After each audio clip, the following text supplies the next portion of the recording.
La Bible dit que Moïse versa l'huile de l'onction sur la tête d'Aaron.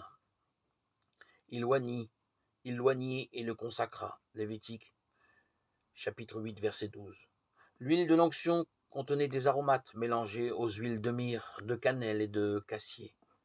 Moïse représente la sagesse subjective et l'intelligence du conscient.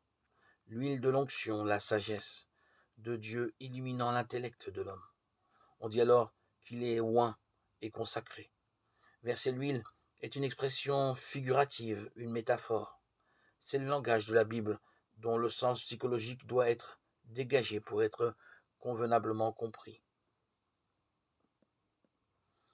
Le mot Messie est une transcription du mot hébreu Messiat, le mot Christos, la traduction en grec du même terme qui veut dire oint. Dans les ouvrages théologiques, vous trouverez des termes comme ceci: le crème du salut, le crème de l'onction spirituelle, le parfum de la perfection. Tous veulent dire la même chose, c'est-à-dire la raison illuminée. L'huile dont on se sert pour préparer le saint crème est celle de l'olive qui symbolise la bonne humeur, la gratitude. Qu'il est agréable, qu'il est doux pour des frères et sœurs de demeurer ensemble. C'est comme l'huile précieuse qui, répandue sur la tête, descend sur la barbe d'Aaron, psaume 133, verset 1-2.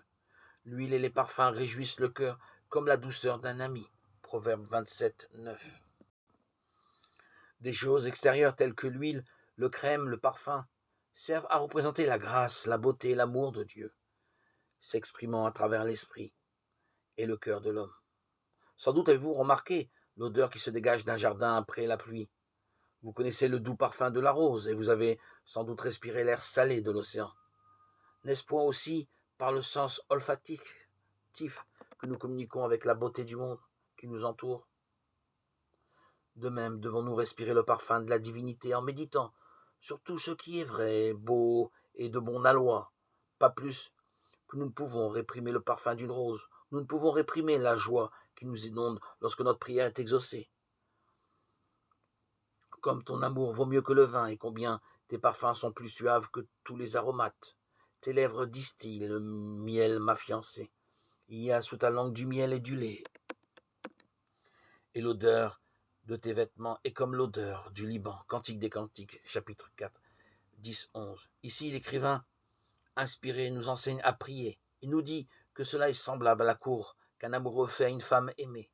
Oui, lorsque nous prions, cela doit être comme une idylle entre nous et Dieu, où le bien que nous souhaitons, louer notre désir, notre but, exaltons-le, flattons-le, embrassons-le, aimons-le et ressentons le frémissement de cette merveille. Que nos désirs nous enflamment et captivent notre imagination. Soyons-en transportés d'allégresse, exprimons en tout le parfum. Tandis que nous méditons sur la réalité de notre désir, ressentons combien son accomplissement est chose naturelle. Nous en sécréterons le parfum et nous entrerons dans la joie de la prière exaucée. C'est alors que nous serons confirmés et convaincus de cette loi. Cette connaissance est semblable à un sachet de myrrhe, de cassier, de safran et de cannelle porté tout près de notre cœur. Et nous tirons du trésor de l'éternité la douce fragrance et le parfum de la divinité, maintenant et à jamais.